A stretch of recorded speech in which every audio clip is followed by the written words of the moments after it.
a gentleman called Steve Donovan, who's a non-executive board director, is loaning roughly $1 million at 11.5%. So that's a cool 100K within a year for extending a loan. 2020 was the first year when post-editing, machine translation post-editing, became the dominant translation method. How long can we keep going with the gorilla analogy? Who knows? Oh, yeah, it's TransPerfect. And welcome to SlaterPod 55, the TMS week. Hi from London. Hey there. So, packed week, talking a lot about translation management systems, CAT tools. Yeah. Today we got the CEO of MemSource on the pod, David Chonek, joining us, probably from Prague. Let's see. And so David's MemSource, remember they took on a private equity investor, Carlyle, one of the biggest firms in private equity in the world in, when was it, July? Yeah, I think 2020? around that time. Seems like ages ago, but not that, pretty recently actually. That's right. And so 6 months later, they are now acquired Phrase, which is a Hamburg-based software localization technology firm. And so that's interesting because it's the second, the second or the third, depends how you count, in less than 7 days, and we'll TMS deal, and we'll jump right in. But it's going to be great to talk to David and get his take on why they're doing this. It's interesting also that the TMS is buying another TMS. We haven't had that a lot. So we're also going to talk about another TMS called Across, also based in Germany, that's sold to Volaris. And Esther, you're going to tell us who Volaris are. Talk about something that just announced on Thursday. So, yesterday for the people listening to this on Friday, Straker buying Lingatech. Did not see that coming. Interesting deal. And we're going to talk about TransPerfect's full year results and just one more quick look at why data for AI is a great market to be in for LSPs. Yeah.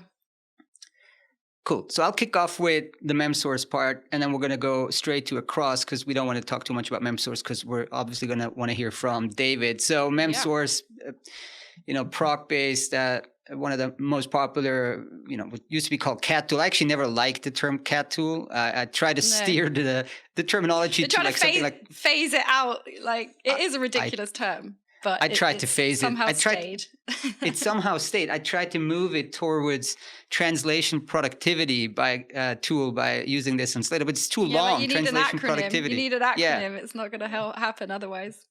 Like computer-aided translation. That's like late 80s. It's like, all right, well, what's not computer-aided? I'm sure I've said this on the pod before. So MemSource, translation productivity, buys Phrase, software localization, primarily very complementary. Translation productivity meets software. They have different buyer personas, and frankly, it makes a lot of sense to me. From a strategic point of view, creates quite a big player. So, anyway, let's wait for what David says. Really excited for that part. Esther, tell us about Across and who Volaris are, the company that acquired them last week. Yeah, well, so Across, again, another Germany-based translation management system, and they have been acquired by the Volaris Group, or just Volaris Group, I think. But Volaris Group is a serial acquirer of what they say is specialized industry software solutions around the world. So they do tend to go for software that is very specific to a particular vertical, so deeply embedded, like in this instance, in language and translation. So Volaris is also part of a larger company called Constellation Software, which is a Canadian, layer upon layer of companies, so Constellation itself is listed on the Toronto Stock Exchange. It has, I think, about a $28 billion US dollar market cap at present, and it was also spun out of a company called Topicus, like just recently in January 2021. It seems. No, really? yeah. I just did like 5 minutes research and found that is layer upon layer. spinning out at acquisitions and things like that. I believe that happened really recently. So yeah, big company, but the Volaris Group, which acquired Across, itself is large. So they have 150 companies.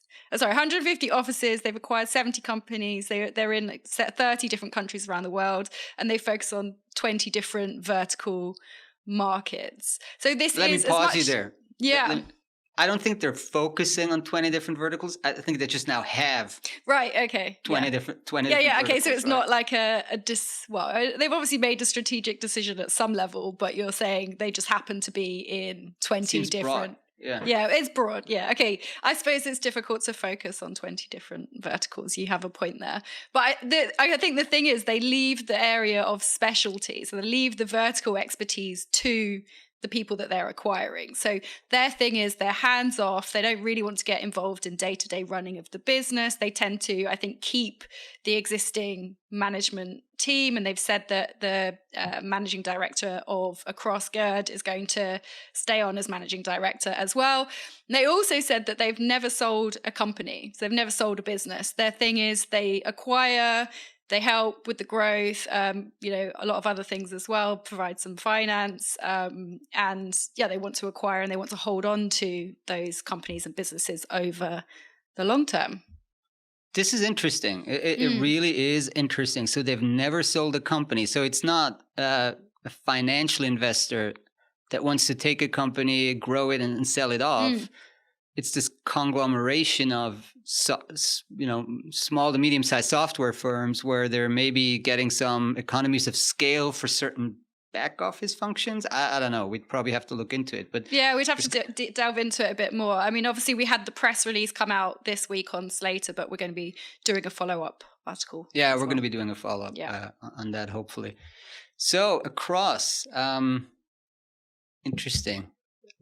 I remember literally before we even put Slator.com online, I traveled to their HQ and told them what Slator was going to be. And they understood it quite well, quite early. So thanks for that. They were an early backer.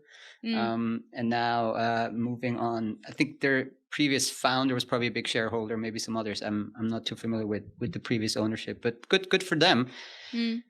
It's, it's very... they're very popular with the German Mittelstand, as it's called, those engineering and technology companies in Germany that have all these complex technical documentation requirements. So it's definitely an attractive business. So today's Thursday's breaking story. This week's breaking story: Straker Translations buying Lingotech. Straker Translation, spoke about it many times. They're publicly listed. They're in New Zealand, headquartered in New Zealand, listed in Australia, have done some smaller M&A and have now acquired Lingotech, which is based in Utah, United States, and is it's 40% is SaaS revenue, so it's TMS. They were one of the earlier 2006. They started with cloud-based translation management systems, so that was very, very early in terms of cloud TMS. And so 40% of their roughly $8 million in revenue is SaaS for the TMS, and one of the key clients for that is Nike. The release set, the Straker release. So that's an interesting and fast-growing account. And the rest is services, right? So it's that combination of cloud SaaS revenues and services. It's similar to some other TMS providers that kind of started as pure tech and then moved onto the services side. So Straker is buying them for $6.5 million. Most of it is in cash. US, yes. Or Aussie? Yes, okay. US. Yeah. So most of it in cash, like 1.2 million in Straker shares, and they're going to close on February 1st. But then there's an additional 3.1 million in earnout. Straker has always this earnout component. So they're saying upon quote unquote hitting significant overachievement of revenue, consistent margins. So the Lingotech people will have to deliver on certain targets within 2 years, and then there's going to be another 3.1 million in cash and some. So that's it's up to about 9. What was the total? Yeah, so roughly at the headline I think we have was 9.6 million up to, right? Yeah. And some of the early backers were like InQtel, Signal Peak Ventures, some VCs that invested in the company in 2008. They're obviously now going to exit after, that's quite a long 13-year holding period. That's quite long for VCs. And basically, it's hard to summarize this, but the strategic rationale that Straker says it's look, we're the translation productivity platform. We have a very efficient way of running the translation piece of it, and Lingotech is what they call the on-ramp for content. So Lingotech has all these connectors and to the content platforms, right? So they're saying that you take the content using Lingotech's connectors and you're putting it into this very efficient Straker translation productivity system, right? And obviously so that's one part. The other part will also be the expansion into the huge US market. It's always hard to do a greenfield setup in the US. So by buying Lingotech, they immediately have existing enterprise clients like Oracle, Coursera, Zoom, and obviously Nike is a great account to have. They're also saying that the whole tech setup, the Lingotech's tech setup will help them with shortcutting some of the development and R&D work that they have to do for this giant IBM account. Straker closed some time back, and they announced maybe like 2-3 months ago. Yeah. One interesting thing is how the way they're actually financing this. So they finance it a little bit via the stock, like that 1.2 million via stock, but actually they're taking out loans, they're taking out debt. So there's 2 tranches, or 2 facilities they call it. One is like $4.6 million US. They're taking from quote unquote syndicate of high net worth investors, some of whom were early Straker investors, and get that 10.5% annual interest rate. That's a lot. That's a high return. That's a high return. That's a great interest rate in our negative interest rate environment. And then another one, a gentleman called Steve Donovan, who's a non-executive board director, is loaning roughly $1 million at 11.5%. So that's a cool $100K within a year for extending a loan. All right, good. I don't know. I didn't dig deeper. How this is obviously, if it has as a 12-month maturity, how you're gonna either roll over or pay it back. That's the financing. It shares didn't really react. It was just flat, 1.8% up after the announcement. So investors are, I don't know, neither negative nor positive on this deal. Definitely interesting. Yeah. Another TMS sold. Let's go to the big gorilla, the 800-pound gorilla that continues to grow. Is now an 852 million gorilla. Yeah. Not the biggest gorilla though, not anymore. Yeah, but it's one gorilla as opposed to like a family of gorillas. I like this. How long can we keep going with the gorilla analogy? Who knows? So who is the gorilla? Oh, yeah, it's TransPerfect. Take it away. All right. It's TransPerfect. Yeah, so TransPerfect, we covered news of their revenues for 2020 this week. So as we just said, $852 million in annual revenue there. So that is up. I think this is where the impressive bit comes in. That is up from $764 million in 2019. So that's growth of 11% overall, or $88 million. There are not many companies or not many LSPs that are $88 million, making $88 million in annual revenues anyway. And TransPerfect managed to add that to their top line. Some of that, and then half of it, some of it was acquisitions. So this is companies that they had acquired, I think, at the end of 2019, now starting to contribute to the top line. So acquisitive growth accounted for $46 million. about half, just over half of all of the growth. And then organic growth, therefore, accounted for the rest, which was 42 million. So 42 million in organic growth over 2020 for TransPerfect. Okay, good for them in this year. And they're very strong in travel hospitality, so which obviously this year came under pressure. So it kind of shows how diversified they are, and also well, like the rest of the language industry, how quickly they were able to move to a distributed workforce, fully remote setup, etc. Because I mean, they said, I think in the last story we had on them, that like barely anybody is at their New York headquarters at the moment. Oh, okay. There's probably only like 10% of the staff, 5% of the staff left, like for the rest of the world. So everybody. Do you know what I mean? From home TransPerfect made no acquisitions in 2020, or we didn't cover any acquisitions made by TransPerfect in 2020, unlike in 2019 when they made, I think, 8 or something, and a lot of them in the media localization space. So I think they also said that they're looking to restart M&A at some point, potentially in adjacent markets, logical markets that make sense, and within media localization and gaming to strengthen their offering there.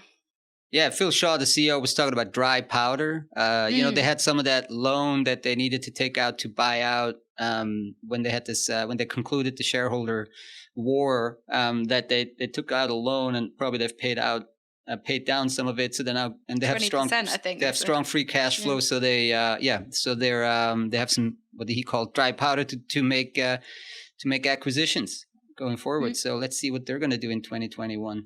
But I don't see them making like a giant acquisition. They're also saying they're not going to do that. That they've never like done like major acquisitions just to get scale and revenue, which makes them kind of an integrated gorilla, as opposed to the family of gorillas that are out there, big and small. Yes, I did take the analogy, and I closed. You repeated. Yeah, you brought it back. I repeated it. I brought it back. I couldn't resist. All right. Yep. So, there's no segue from TransPerfect Gorilla to data for AI. Well, this is what I was trying to say before, is that TransPerfect also has a big component of data for AI. And interestingly, they told us within the article that they have, unlike Lionbridge, which recently sold off its data business, TransPerfect has no intention of selling Dataforce or any other division for that matter. That was what. Yeah, it wouldn't make sense. Why would they want to do that? I mean, this is a growing long-term business, and if you when you own your own business, you can do that. When you're backed by private equity, you maybe have some other considerations. You do have other considerations. He does not. Phil does not have other considerations. He can just hold on to that piece and continue to build it out. So, since it's a good business for Lionbridge and for TransPerfect, we spoke about it before, but just let's get a couple other. Let's cover a couple other areas why this is a good business for other LSPs to consider. And of course, we have our report that people should download on that. But just tell us, I think we looked at the workforce component. And so let's delve into that a bit. Yeah, for sure. I mean, I think the basic premise of this data for AI market is that even though it can sound quite abstract, what is it? What's the point of it? The basic premise is that training AI models relies on lots and lots and lots of hours of human labor at some point. And so in order to be able to create and improve and develop AI across every walk of life, you need these human workforces across the board. So this is, and this is, I think, the key, one of the keys for LSPs that are interested in pursuing data for AI space, because LSPs have good, if not excellent, expertise at managing large, globally distributed workforces and leveraging them for often enterprise customers, big tech customers across a variety of different segments. So just like you might service clients in finance, healthcare, automotive, for translation needs, those same customers, obviously different procurement units within those customers, but those same customers are probably also thinking about how to integrate AI in their own operations as well. So there's an opportunity there. But the human element really is what makes this, I think, attractive and also feasible, really, for LSPs as opposed to any other organization. So there's a lot that you can focus on when it comes to the workforce and the crowd management aspect of data for AI. And I think let's talk about that. Let's just talk about we picked out a few of those concepts as well. Six aspects. Six to be exact. Yeah. So I mean, this came out of a series of interviews again with, I think we spoke to people from TransPerfect, from WeLocalize, from Lionbridge, Summer Linguae, who all had a really, really good and interesting take on this. So the first one is that the idea is that creating a large and skilled workforce is a huge challenge for the data for AI industry. So you have people who are, potential companies that are potentially entering the space that have more of a focus on the technology piece, so on building platforms or on automating aspects. But you still need the humans, and it's very important to scale, and that can be a big barrier to entry for companies that are interested in breaking into the data for AI market. So that would be the first point. And then it's the fact that, poor quality human performance can lead to poor quality performance of the AI. So you need to have robust recruitment and people management practices in place, which LSPs are already used to doing this when it comes to vetting translators, onboarding translators, etc. So I mean that's obviously super, super important, is the quality management and performance management and recruitment piece, and scaling that recruitment really to another level, which perhaps LSPs haven't mastered that to the same extent as some of the AI or data for AI providers yet. But WeLocalize was telling us about their recruitment process when it comes to looking for people who are going to be performing these, data annotation, etc. tasks. So they were saying, okay, if you need to onboard 5,000 vetted candidates, if you need 5,000 people to do the work, you're initially going to be recruiting anywhere from 100,000 upwards, and then obviously take them through the funnel. But you can use automation to help with that, automated testing and different sort of automated steps in the recruitment process.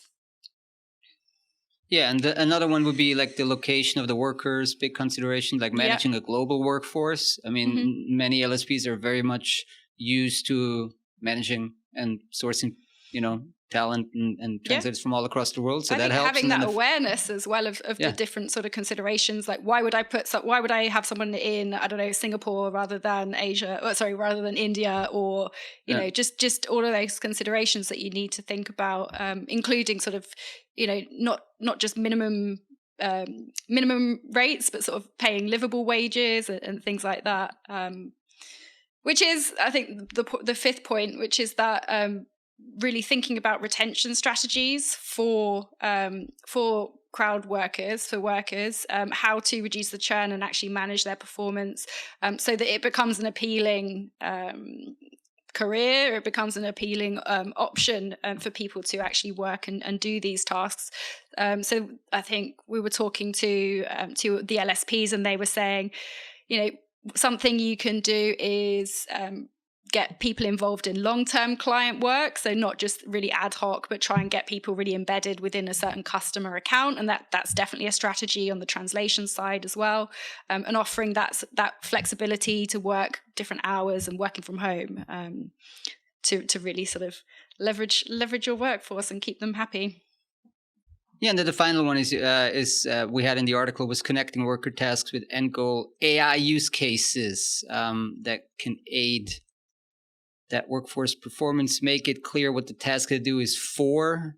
Yeah. Right. So it's not just anonymously tagging things, maybe making people understand what it actually is, and maybe like, hey, you're actually contributing to making a self-driving car safer, for example, or this particular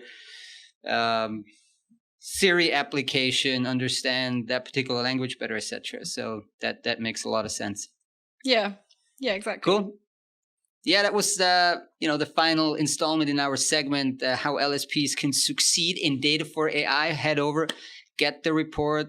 I think it's an exciting area to expand in. I said it a couple of times, but repetition helps. And it's for LSPs big and small. So yeah, we mentioned TransPerfect, Lionbridge, etc. But there's also, Oxo Innovation. We've got a case study on them. There's a number of other ones who are, smaller LSPs who are looking into it. So do not be put off. Venga, we had Cara on the podcast. We said so. Great. Let's move over to David. Move over to I think Prague, and have David tell us a bit more about the MemSource Phrase acquisition. All right.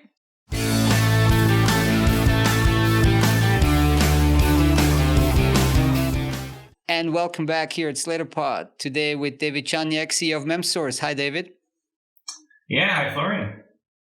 Hi, David. Welcome. Hi, Esther. Hey, David, are you joining us from Prague today, or? Today I'm joining from Europe, from Italy.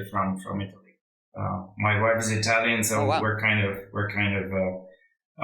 spending. We got a little stuck here, but not completely. Okay, Italy. Getting stuck in Italy is not the worst thing that can happen, but usually people. But generally, MemSource and you are in Prague, right? That's the headquarters there. Yes, but also now very much in Hamburg, and also now in Hamburg, also in the US, and also in Japan. Yeah, absolutely. Great. So I did a quick intro, but I mean, David, you're the founder and CEO of MemSource, the translation, productivity and translation management technology firm, and really glad that you could make it on the Slater Pod today to discuss this, transformative, I would call it, acquisition of Phrase, a Hamburg-based software localization technology firm. So this is it's great to have you on so close after the deal. Thanks for taking the time. So David, let's just first tell us a bit, the few people who don't know MemSource, but I guess much of the audience knows MemSource. So tell us a bit more about the background, history, some of the key people, key moments, of MemSource. Yeah, sure. I founded MemSource in 2010, and I think there were like 3 or 4 major milestones. And also this interview is not mainly about MemSource, so I'll keep it brief. We had our first customer in 2012, first paying customer, and that was after 1 year of a very early kind of beta release. So I think that customer actually stayed with us for many years. So probably the software already worked, but still there was a lot to do, and we had about a team of I think 10 to 15 people in 2012. Every year we would add like 10 more people, sometimes 20, then at some point 40. And in 2016, I think that was a major milestone where we got some extra cash through not through investors, not through funding, but actually through some commercial deals. And we decided to expand the company to 80 people, just below 100. And I think that kind of happened around 2017 and 18 gradually. And we started the AI team, we started the mobile team, the integrations team, a lot of teams. And all the way we were bootstrapped. We were always just about break even, trying to run the company in a very lean way. And in 2020, that was really the big milestone when in July Carlyle invested in MemSource, and also there was also the plan about the acquisition actually growing organically and also through acquisition. So that kind of leads to the news that we shared about MemSource and Phrase joining forces. We spoke about it before in the segment before. Very, very interesting acquisition. I feel fairly complementary, but we're going to dive deeper into that. Just to go back a little bit, what's your personal background? How did you end up in this industry? Are you an engineer? Are you a language person? What got you started? Got you started in this? Yeah, no, actually, I'm a language person by training. So I studied translation. I never, I worked as a translator actually during my studies, but then I thought that was a little too solitary for me. So I went to work for different companies, some tech companies actually, an internet startup also, developing some interesting language technologies, NLP, technologies, and then I ended up working in the translation industry in a small translation company in Prague, and I saw the kind of technology that was being used, and I saw that opportunity, and I think this is where I was thinking, well, I really like technology. I worked in some product roles in tech companies before, and I was wondering, maybe this is the opportunity to do something on my own, which I really enjoyed, and combining my language background with technology, kind of this was really my passion always. So and there I am. I've been with MemSource for over 10 years now. So how do you deal with the technology component? Because I feel I'm also a language person, trained translator. I continuously feel kind of inadequate, that I have kind of a foundational lack of coding skills or technology understanding, but I'm not running a software company. Like how did you get up to speed on some of the technical aspects of this? So I, as I said, I'm not an engineer, even though some people think, I kind of probably give that impression a little bit, not intentionally at conferences. When I would go to conferences, I would get, oh, so you're the coder. I said, yeah, well, that's the only thing I'm not doing in the company. I'm not coding. Yeah, other than that, I'm doing everything.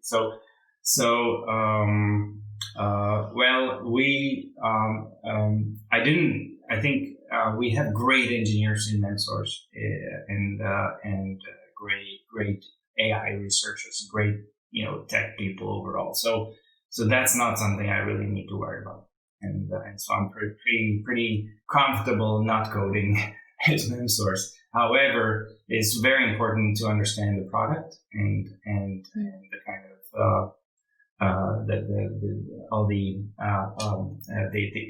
everything around product related to customers, sales, marketing, and I think that's what I really enjoy. So I guess I'm pretty much a product focused, product oriented CEO. This was also an important role that I had in MemSource from the beginning. Obviously, we didn't have a product team. I was the product team.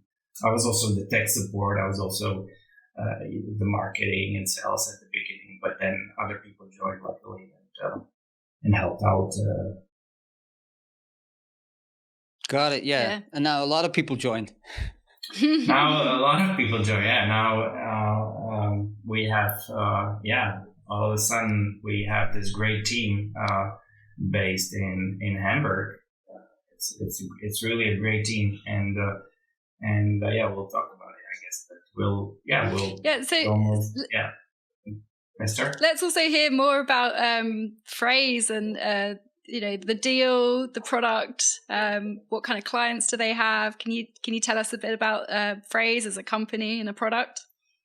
Sure. So look, I obviously knew Phrase, and I would meet with Frederick, one of the three founders, roughly every year at a conference or so. We would chat, and I noticed that we have some similarities, and they're also bootstrapped, and they also ran the company in a really lean way, very efficient way, without external capital, obviously, and growing nicely, so we kind of talked, and then one of the reasons why we decided on partnering with an investor in the end, it was Carlyle, because we found that was a great match. Acquisition, organic growth, obviously, but also an acquisition was always on the table. That was part of the plan right from the beginning when we partnered with Carlyle. So we obviously looked at a lot of companies in the space, and in the end, we saw that that Frase is most complementary with Mensource. They do, as you know, they're a software localization platform, and so they really focus on software developers, the needs that they have around localization. And we're much more our focus is much more general. We cover the full range of use cases for enterprise customers, for LSP. So Frase has this great this great in-depth focus on this fast-growing vertical. They have a very similar company culture like Mensource, and they're doing a great job in software localization. They're excellent. So it kind of clicked, and so this was kind of quickish from this. It's been 6 months since Carlyle. So is that when you started looking at a long list of targets, or did you have this in mind earlier? That's A. And B, like, how did you identify Frase? You said you knew Frederick from before, but like, how did you get started on the actual M&A or the acquisition talk? And then how does this work doing a deal in COVID times? Like, was it Zoom only, or did you guys travel in the summer when numbers were lower, or how did it work? Yeah, no.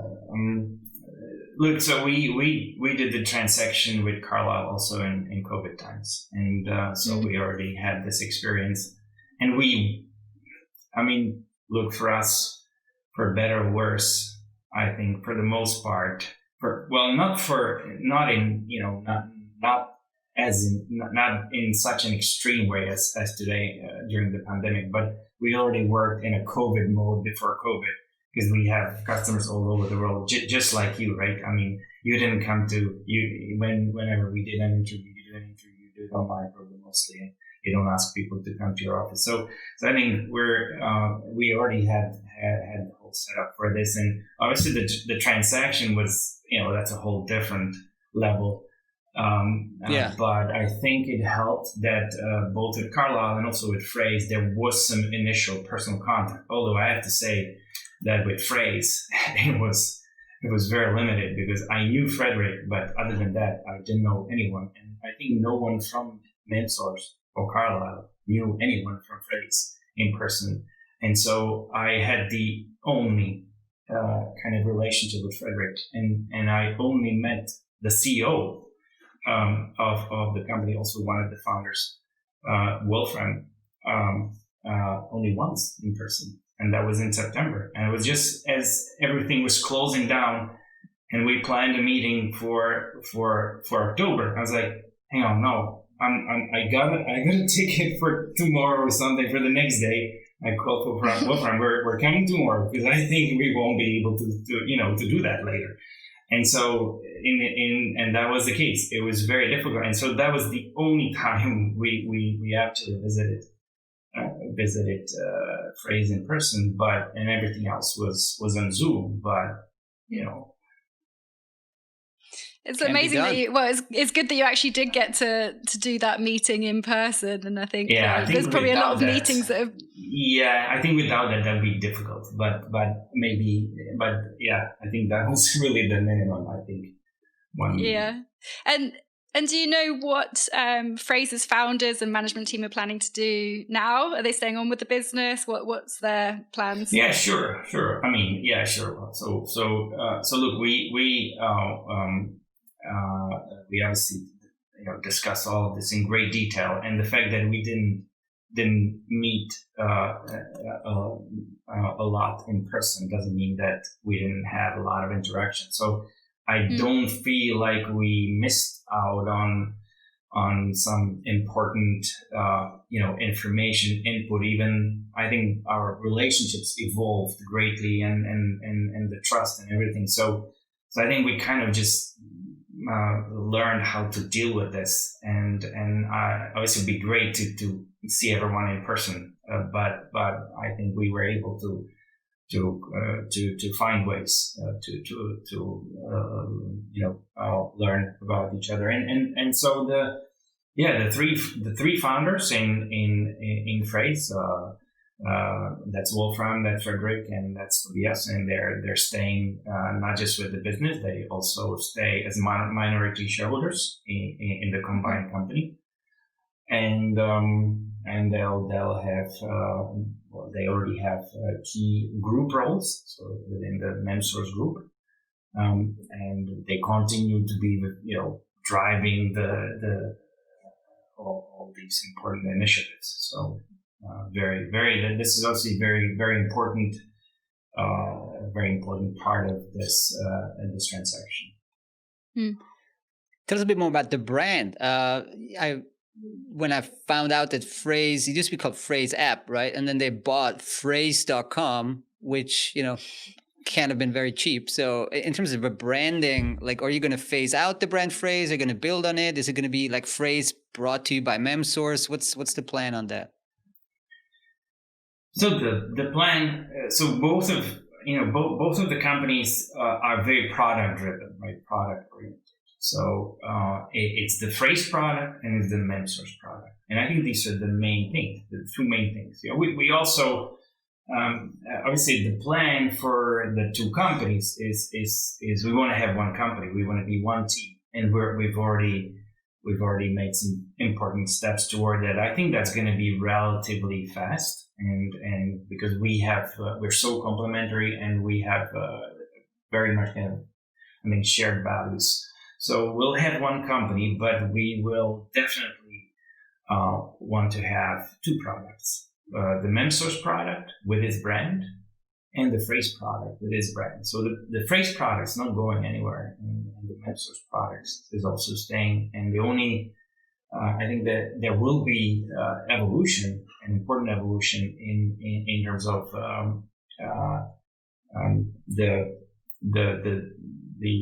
the resources now that we have, the additional resources that we have, all the synergies that we have, and the bigger team, almost 200 people that we have, and we'll be able to focus even better on the needs of software developers by the Phrase product.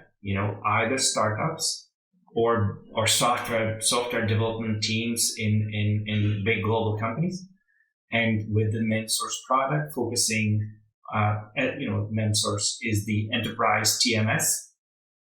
So we serve enterprise customers, all the full range of enterprise localization use cases, but also obviously we serve translation companies and translators. So with the MemSource product. So I think this will be the direction, and there'll be there'll be some interesting evolution and integrations and synergies, but they'll take some that will not happen overnight, of course. In terms of the strategic fit, I do see that it fits very well, the software piece, localization piece, and your general one. Like, you mentioned it before, but this was one of the central aspects why you did that deal, and just how does it fit into the broader vision? Like, long term, maybe there's going to be some other pieces that come into it, but just tell us a bit more about the strategic fit of this business in the context of your strategy going forward. Okay, so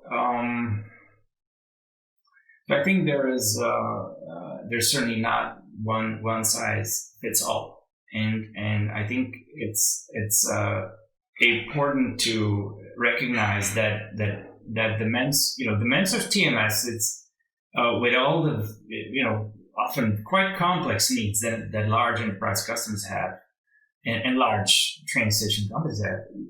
That there's some complexity, right? And also the need to cover the full range of localization use cases is really also, it's not a simple thing, and it adds some complexity. And so I think this approach that by focusing and making sure that maybe startups that have some first localization needs and actually are aiming and their localization maturity is not, it still needs to evolve. They'll be looking for something that's maybe not an overkill. That's a level more focus on their needs. So I think it's part of the strategy. Maybe working with customers when they're starting with localization. Maybe that's going to be more the domain of Frase, and then also continuing to meet their more complex localization needs, not just in software development, but also in other areas with the MemSource TMS. As these startups evolve into enterprise customers, and so covering better the full the customer's localization journey through these products that we now have. I think this is really interesting what you're saying, because you're getting them early in the software space, in the SaaS space. You're getting the clients early. I mean, there's maybe one or two engineers looking for a lock solution, but some of these companies may end up becoming maybe not unicorns, but like large groups, right? So you catch them very early at a moment where maybe for an LSP it would be much harder to even identify that this startup has a need, right? So you're growing, and then obviously you can grow with them as these companies become much larger over time. So it makes sense. And I would also add, since you mentioned LSPs, I mentioned them too. So there's and we had these questions already with the Carlyle investment. So are you now, because Carlyle is such a big fund, right? And it's really one of the biggest investment funds. So the question was, are you now going to kind of also expand into providing human translation services and trying to expand into the LSP space? And that was, we were always very clear on this. No, that's certainly really not our plan. And on the contrary, we want to continue to partner with LSP. So we hope this can be interesting also for our LSP customers. We can cover more. We can be more interesting to LSPs now, also as a partner. And so this continues to be the strategy. We want to focus on technology. We want to focus on automation, but we just have never been trying to add the LSP services to our offering, and always would route any leads or requests to our LSP customers. It's interesting you mention LSPs, because typically we'd cover a lot of mergers and acquisitions of language service providers and in that services space. But I think in the past kind of 6 to 12 months, it's obviously been heating up quite a bit in the TMS space. But in tech, and you started to talk a little bit about some synergies that you might expect between you and Frase. But what kind of synergies? I know it won't be overnight, but what would you expect in terms of synergies across the group? Would it be in product management, in marketing, in sales? What do you envisage? So I think the one that's going to happen relatively fast, and it's already happening. It was amazing, actually, the speed of some of these things. So, for instance, we announced the news, the acquisition on Monday, and on Wednesday, I think we already were on one instance of Slack. So everyone, the two companies. So we're working very quickly to have one company, to create one company. So there's going to be a lot of synergies around the kind of know-how that there is in Frase, and there's the team is incredible, really, and we have also an incredible team in MemSource, and there's some best practices that have been implemented in Frase and in MemSource, and we'll be able to combine them. this will be the same with leadership. We have some very complementary situations there.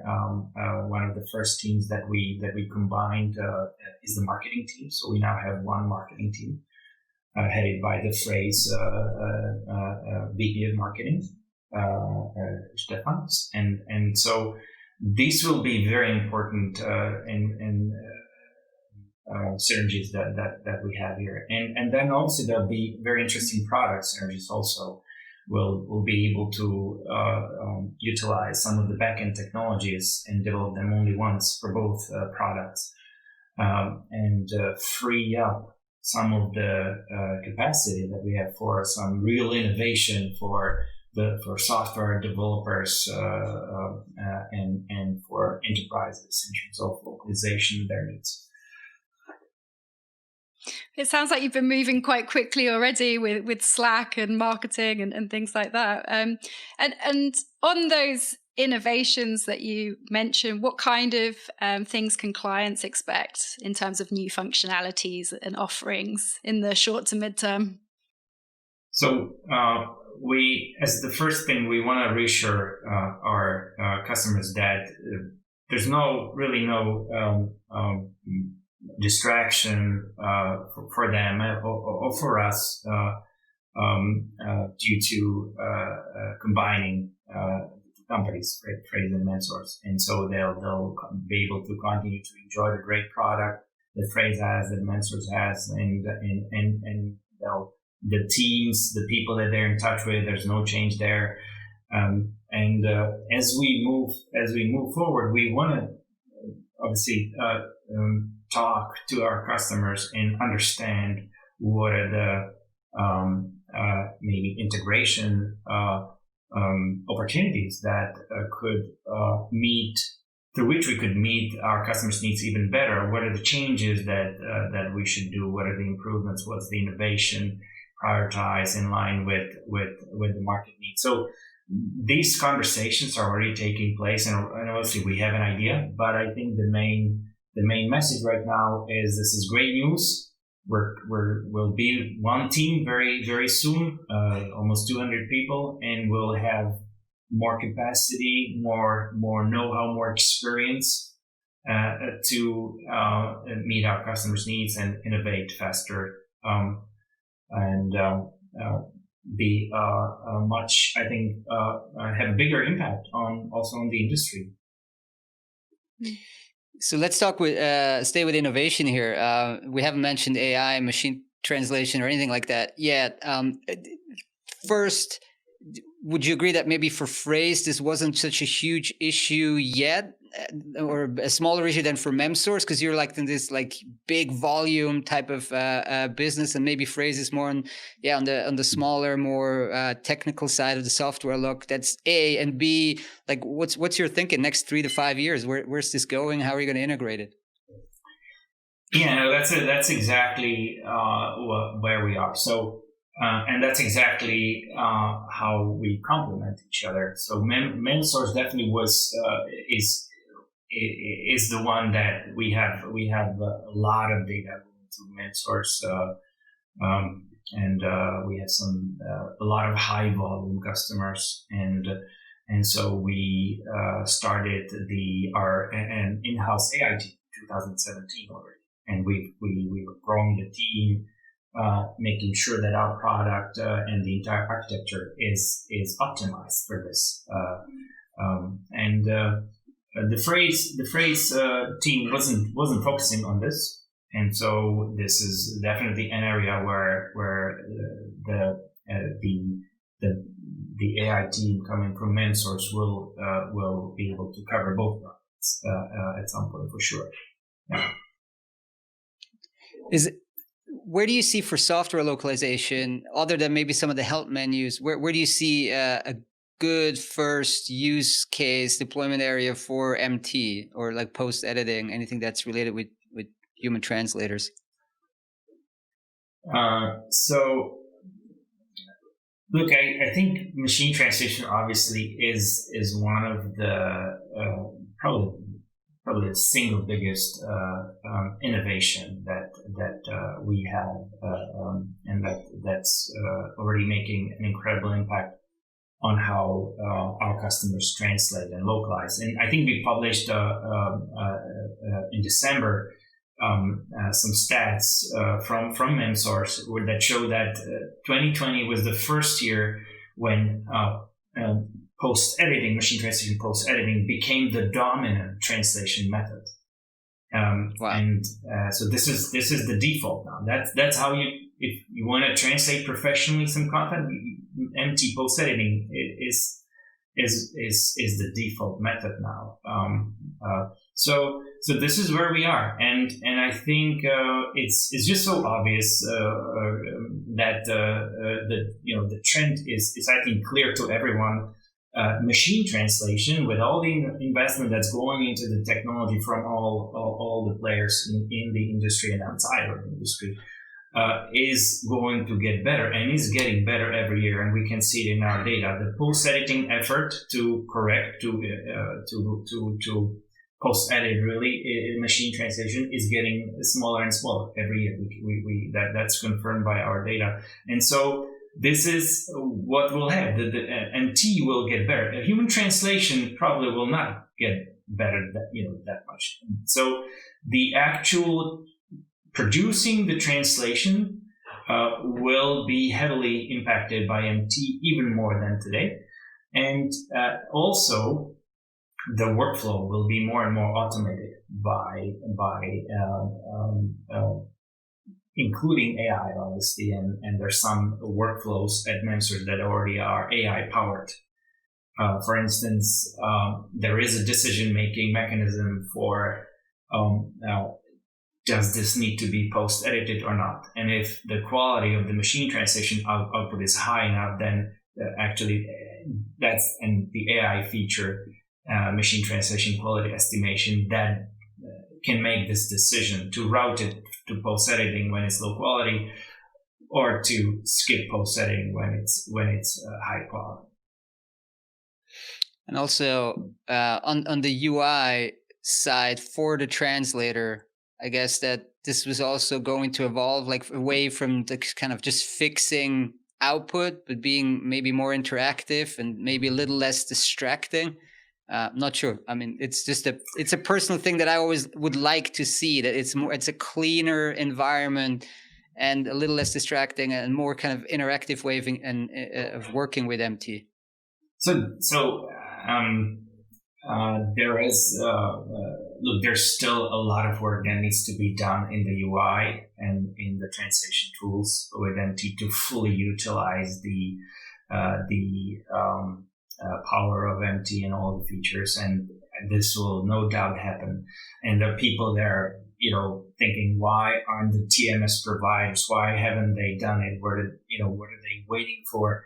And there's just a lot of things to do. And also sometimes the MT providers don't expose the necessary API calls that we would need to make this happen. So a few things that need to happen. They will happen, but there's also many other things that our customers request that are not only MT related. Integrations with their content management systems. And there's so many of them. Tons of other things. So it's just a really big. It's a lot of things in parallel. It's a good point, because sometimes for people like me that we don't like interact with big clients like every day and look at their needs. Like we tend to look at maybe in a somewhat simplified way, but when you have all these real life enterprise challenges and feature requests and complex workflows, then, you need to get those sorted out first and look at some of the other aspects. But yeah, definitely exciting times. Yeah. Great. So thanks so much for hopping on the podcast.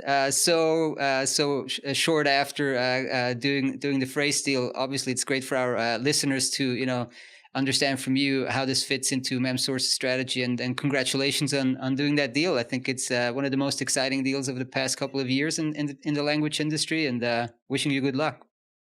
Well, thanks, Florian. Thanks, Esther. It was great chatting with you, and hopefully it's going to be a lot of hard work, but I think we have everything that we need to succeed. So hopefully it will be a success, and in a year from now, maybe we'll be able to see how far we got. Definitely. You'll be back on Slaterpod 105. Excellent. Looking forward. Thanks a lot. All right. Thanks, David. Thanks. Bye-bye. Bye.